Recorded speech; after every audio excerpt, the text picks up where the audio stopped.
city, ringed by the Capitol and Symphony Hall, and the streets all radiate out.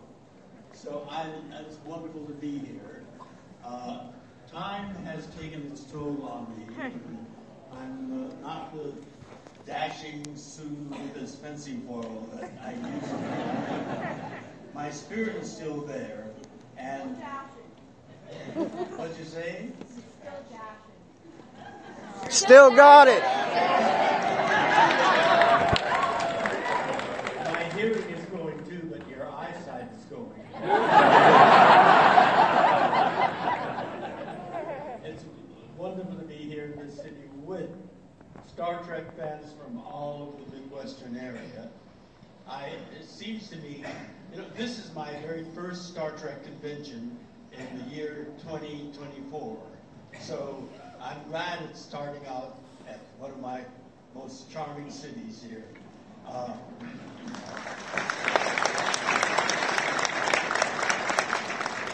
My last convention last year was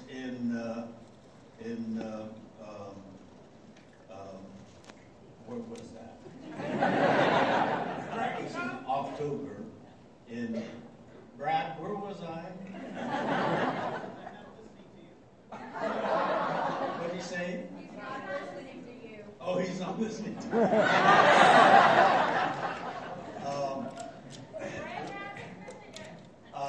Grand Rapids, Michigan. Grand Rapids, Michigan, not too far from here. If you're an Angelina in Southern California. And then I did a concert, Aaron Copland's Lincoln Chronicles in Cincinnati. And then we celebrated Christmas. So this is my first convention this year, and I am so deeply, profoundly grateful to Star Trek fans for a very special reason. I wrote a book about my childhood imprisonment in American prison camps called They Called Us Henry. It's been a bestseller, and it came out in 2019. But shortly after that, my book was banned in York, Pennsylvania, of all places. Outrageous. This is a book about American history, which really happened, and I can vouch for it because I was a 5-year-old child when the soldiers came to our home on Garnet Street in Los Angeles, a 2-bedroom home, and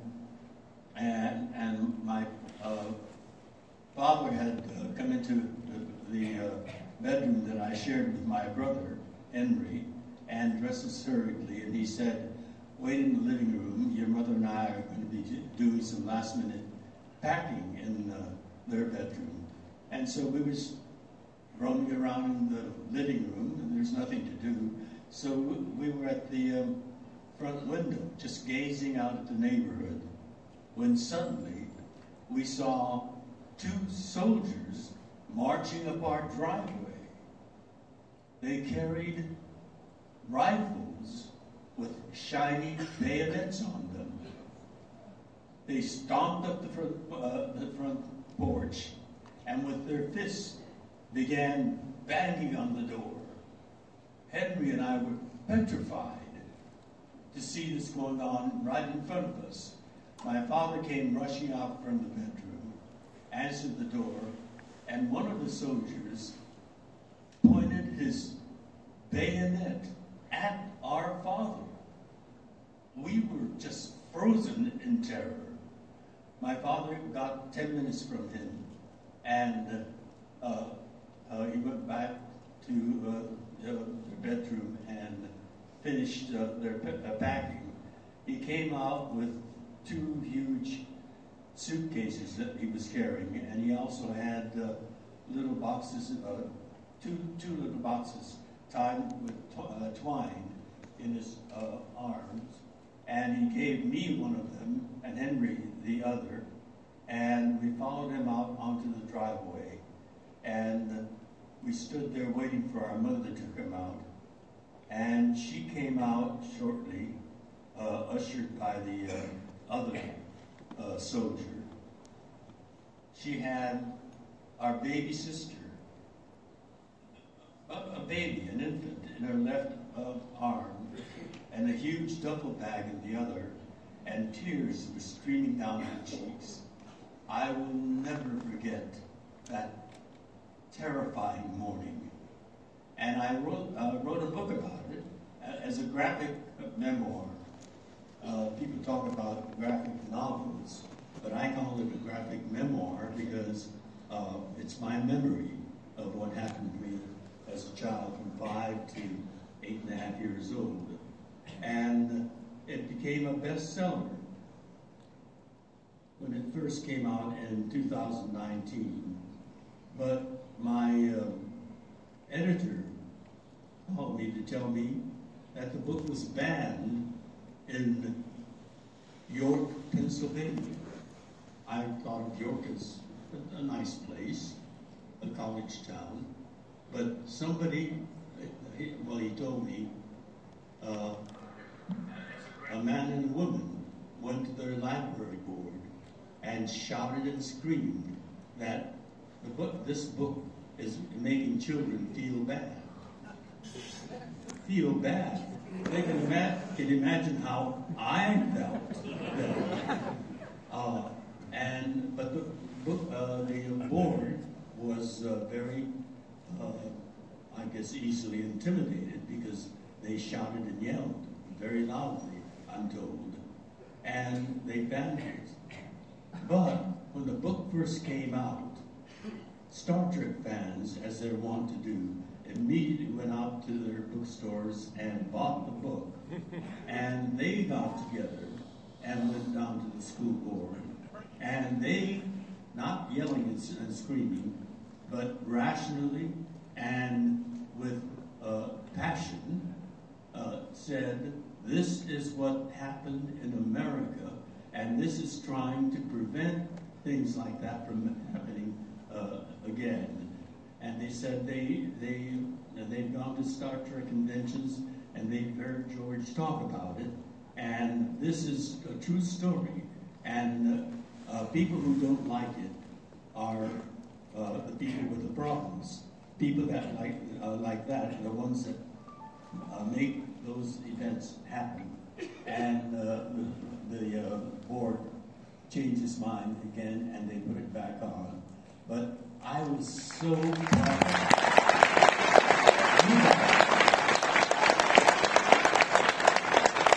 That's why I say I love Star Trek fans.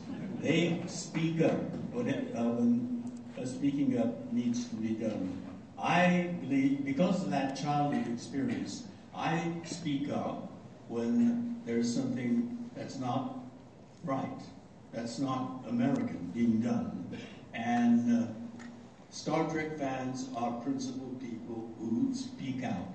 And so I said, it's the Star Trek fans that are going to make America and democracy a good and strong and true, vibrant part of our country. So thank you all very much.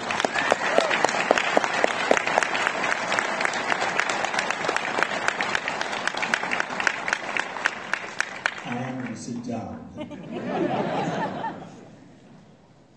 And because of that, I wrote another book. As a matter of fact, I wrote it during the COVID quarantine, when everything was postponed, canceled, or or just disappeared. So I said, well, what am I going to do with my time? I'll write a book. And I wrote, They Call Us Enemy.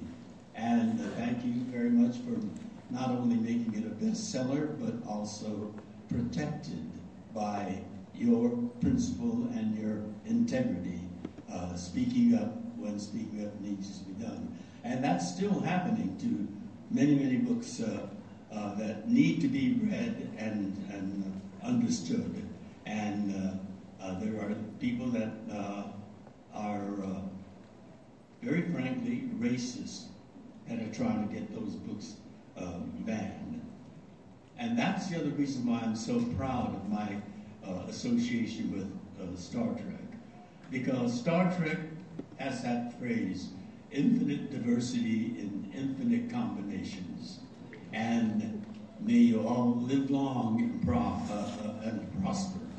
And I feel very much that I have lived long. Next month, on the 20th, I'll be celebrating my 87th birthday.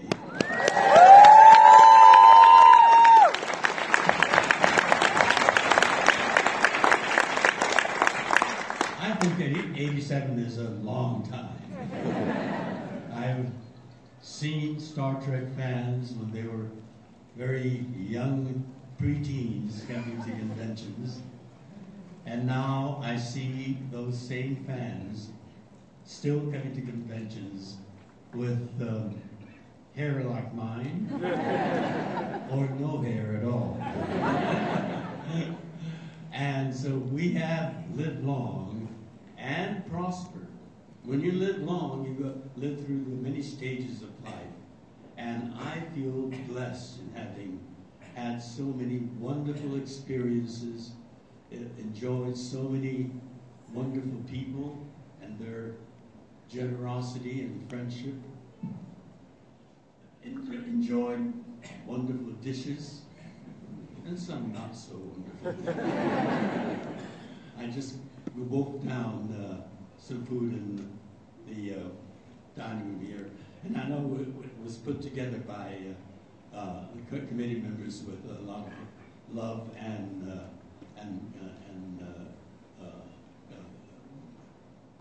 a lot of work, and I appreciate that. But when you have only 3 seconds to eat it, and you have to wolf it down, it's not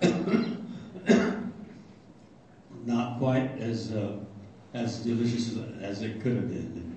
But I finished the book during that quarantine, and I still had more time around, so I wrote 2 books. The first one that I wrote is going to be published next month, my birth month.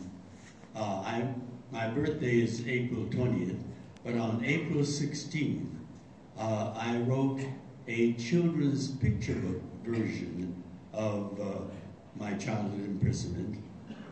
The graphic memoir is titled "They Called Us Enemy," but it's a softer title of the children's picture book, "My Lost Freedom."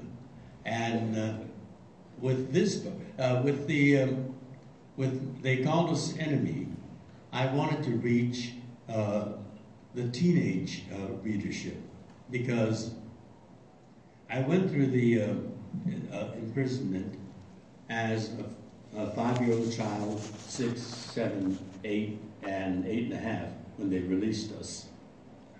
And so I remember the horror and the constant being moved about with armed soldiers as guides, but I only remember that part, the scary part, the boring part, and my parents' anxiety. I wanted to understand it as a teenager. And as a teenager, I tried to find more information about it at public libraries, and could find nothing. But my father was a block manager. My father spoke both Japanese and English fluently, and he was able to communicate with the immigrant generation people as well as the American-born people. And so as block manager, he had to represent the people of our block with the camp administration. And he knew some of the difficulties, challenges of negotiating with the authorities in camp. But he also knew the struggles and conflicts within the bloc itself. Some people became very radicalized and angry. Others became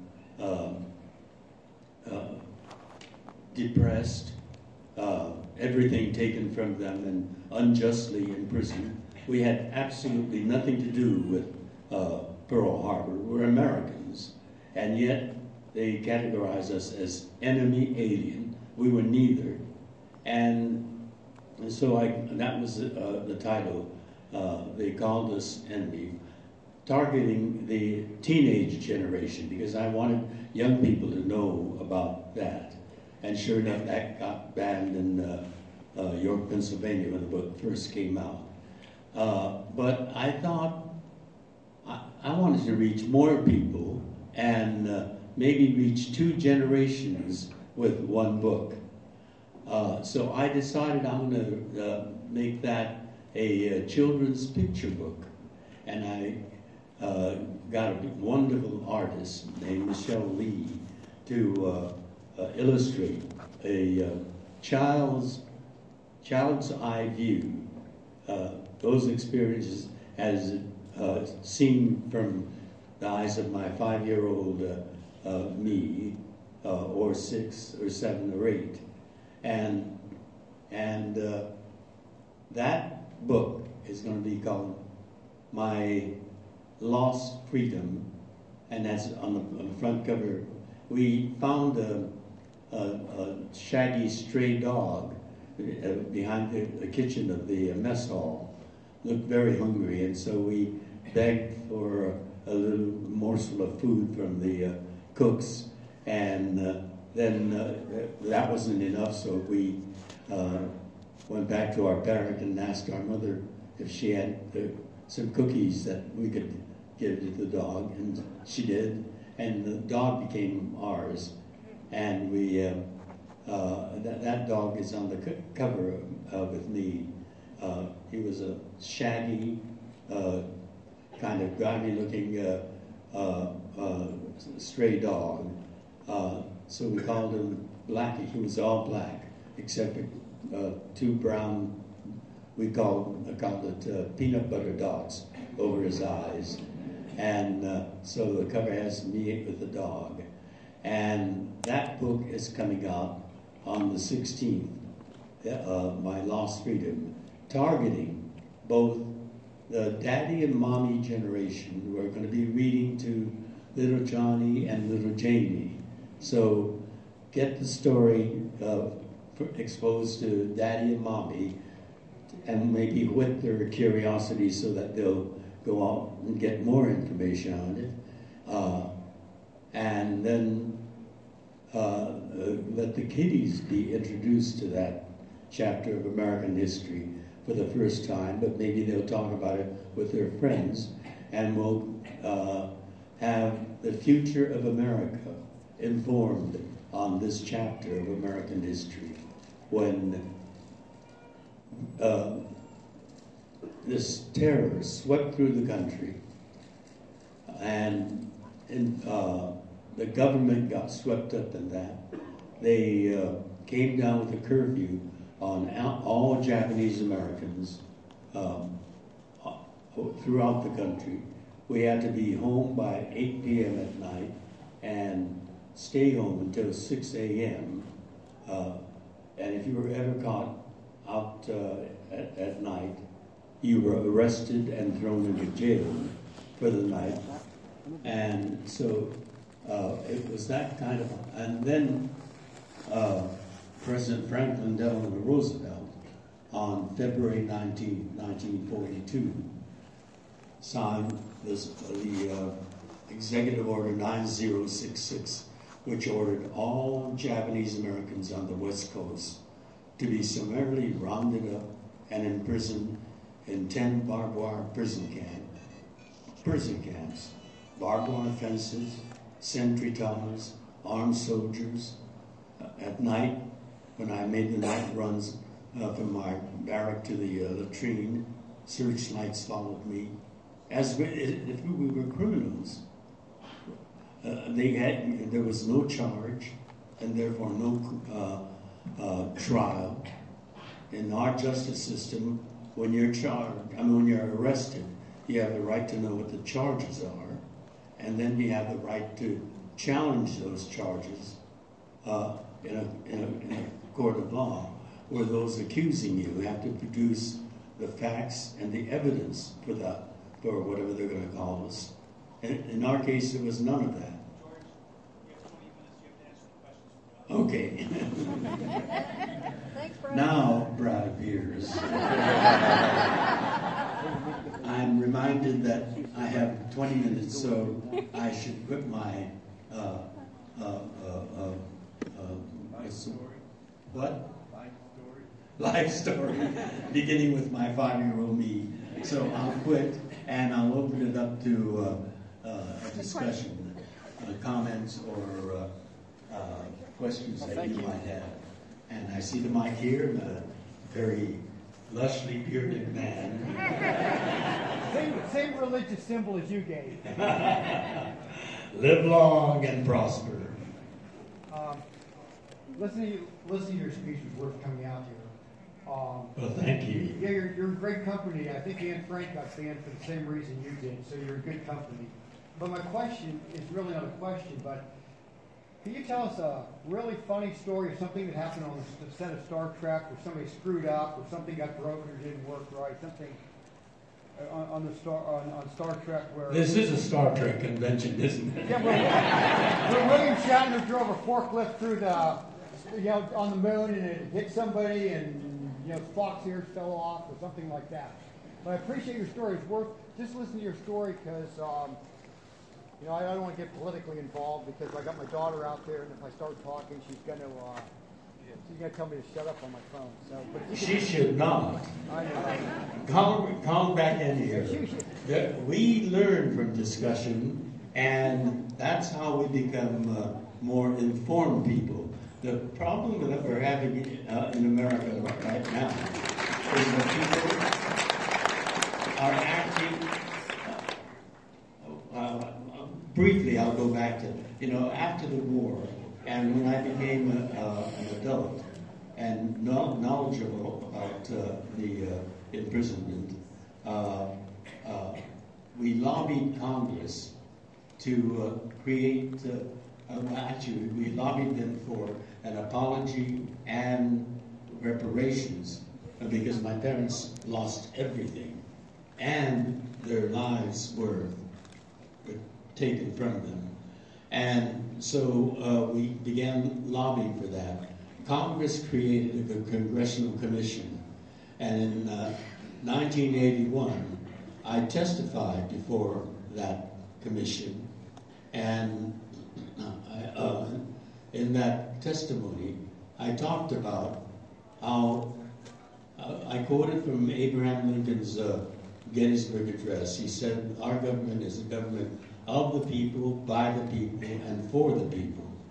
And I said, those are noble ideals, and that's what makes our democracy good. But therein lies also the weakness of our democracy, because together with those noble ideals, government of the people, by the people, and for the people, comes a citizen's responsibility.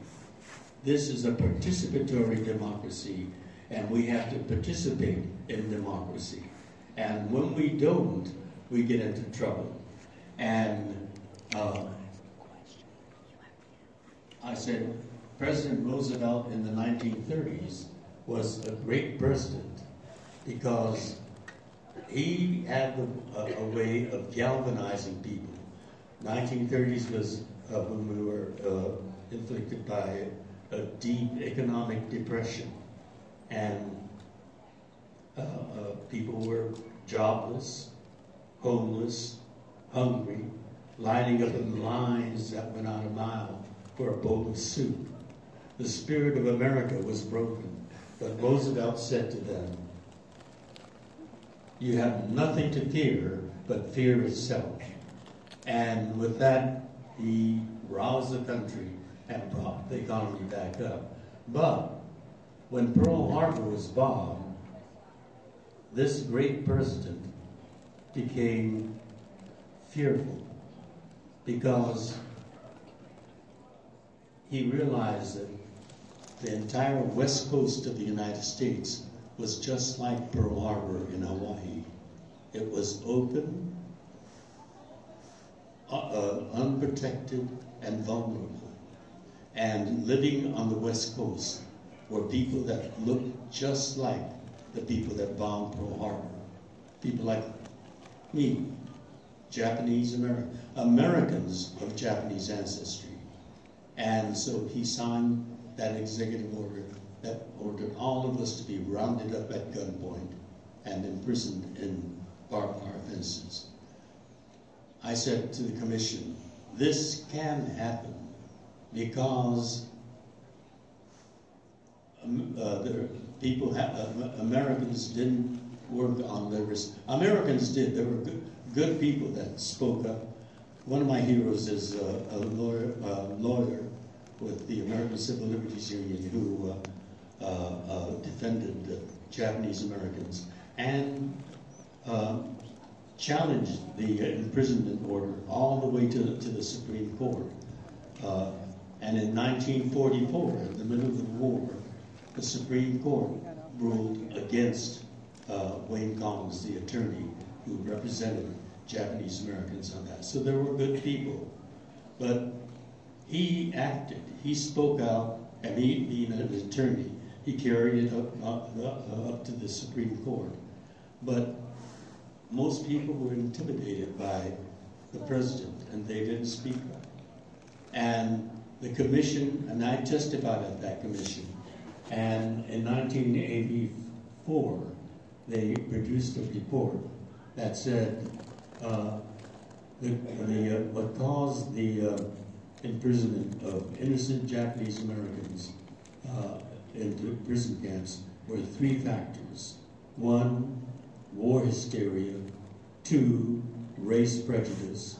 And 3, the failure of political leadership. Essentially, people like Roosevelt. And so because of that,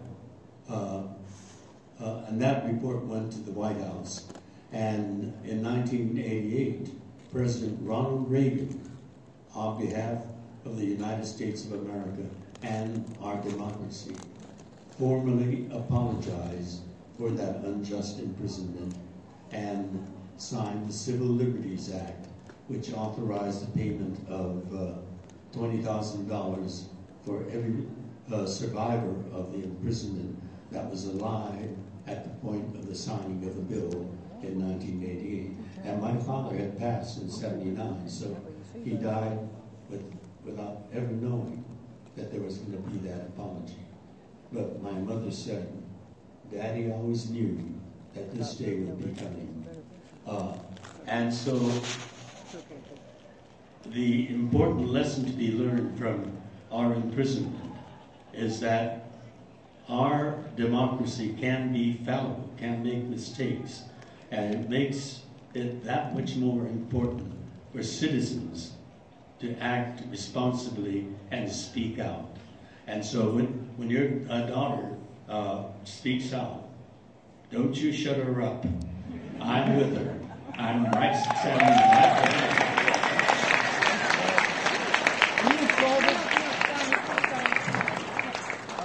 $20,000. What about $20,000? I can't hear you. What? It was a symbolic payment, yeah. What was lost was really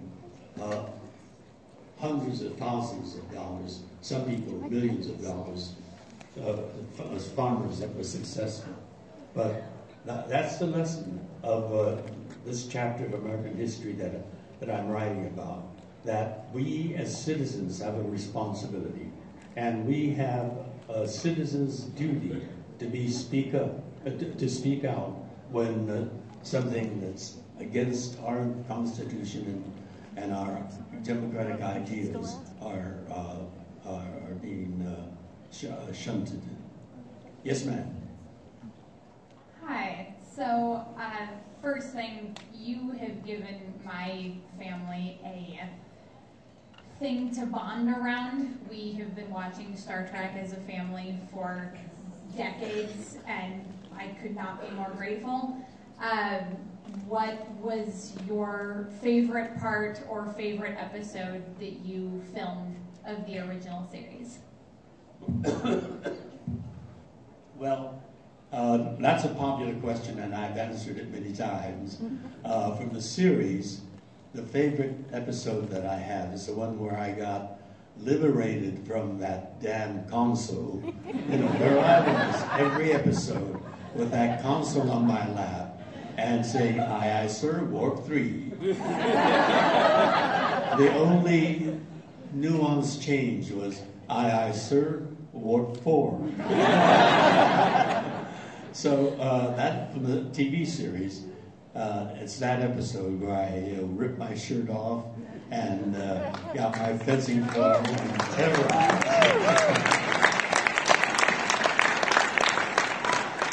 But from the movies, I'm an activist for social issues, but also for my career. And I was always lobbying Gene Roddenberry to recognize the advances for the crew of the Enterprise.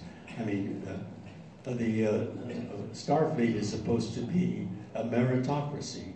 People who get better are promoted. And yes, we got titles that were promotions, like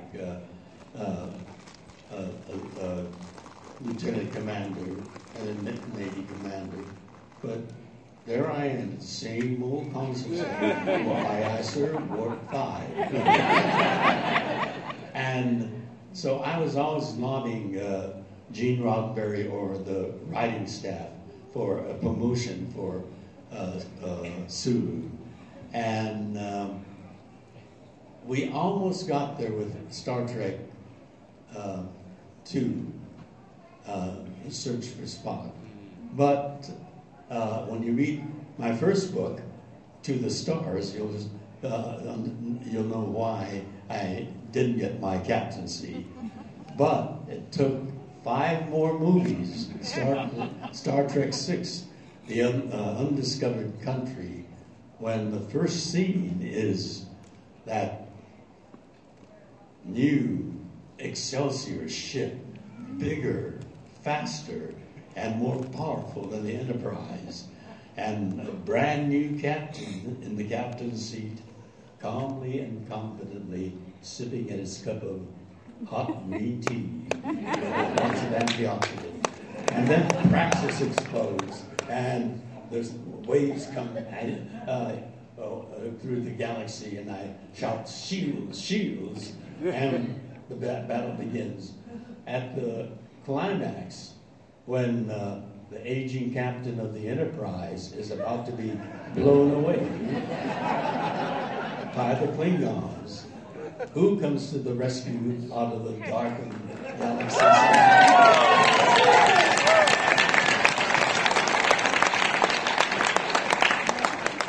Captain Sulu of the Excelsior. And he says, target that explosion and fire, and blows the Klingons to smithereens.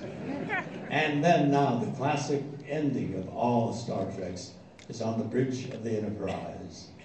And seated at his captain's seat, Captain Kirk looks up at the view screen, this giant image of Captain Sulu.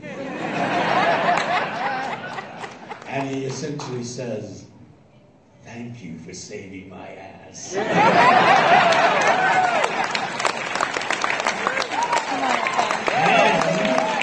and Sulu looks down and says, nice to see you in action one more time, Captain. And zooms off, and watching that are Doc McCoy and Engineer Scotty. And McCoy's just awestruck, and he says, that is a big ship. But Scotty, with a twinkle in his eye, says, "Aye, but not so big as her captain, I think." That's a Captain Sulu movie. And I think that's the best Star Trek feature film of them all. And please, huge round of applause.